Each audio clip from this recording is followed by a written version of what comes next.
Saudi আরব, পাকিস্তান ও তুরস্কের মধ্যে স্বাক্ষরিত হওয়া মক্কা প্রতিরক্ষা চুক্তিকে তেমন গুরুত্ব দিচ্ছে না ইরান।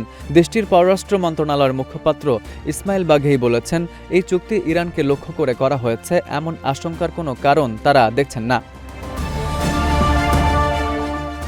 গত শুক্রবার পবিত্র নগরী মক্কায় ত্রিদেশীয় এই নিরাপত্তা চুক্তিটি স্বাক্ষরিত হয়। চুক্তির বিষয়ে সোমবার বাঘেই বলেন, চুক্তিটি যুক্তরাষ্ট্রের প্রতি আঞ্চলিক দেশগুলোর দৃষ্টিভঙ্গিতে পরিবর্তন এবং নিরাপত্তা বিষয়ে নতুন ধরনের আঞ্চলিক কৌশলের ইঙ্গিত দিচ্ছে। তার মতে, এর মাধ্যমে বাইরের শক্তির উপর নির্ভরতার পরিবর্তে নিজেদের সক্ষমতার উপর বেশি নির্ভর করার প্রবণতা দেখা যাচ্ছে। তিনি বলেন, এই অঞ্চলের ভূরাজনৈতিক ও ঐতিহাসিক বাস্তবতার ভিত্তিতে তৈরি, সবার অংশগ্রহণ নিশ্চিত করে এবং শত্রু ও হুমকিকে সঠিকভাবে চিহ্নিত করে এমন যেকোনো পরিকল্পনা নিরাপত্তা জোরদার করতে সহায়ক হতে পারে।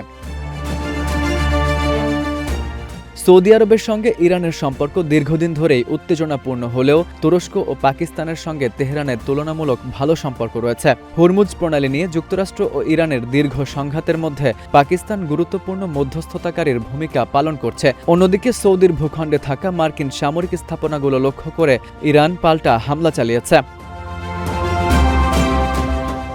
সাংবাদিক জামাল খাশোগি হত্যাকাণ্ড এবং লিবিয়ার মতো বিভিন্ন সংঘাতে বিপরীত পক্ষকে সমর্থন করা নিয়ে তুরস্ক ও সৌদি আরবের সম্পর্কে একসময় টানাপোড়েন তৈরি হলেও সাম্প্রতিক বছরগুলোতে দুই দেশের সম্পর্কের উন্নতি হয়েছে।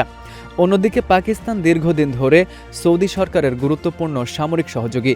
তবে একই সঙ্গে ইসলামাবাদ, ইরান সহ অন্যান্য মুসলিম প্রধান দেশের সঙ্গেও বন্ধুত্বপূর্ণ সম্পর্ক বজায় রাখার চেষ্টা করে আসছে।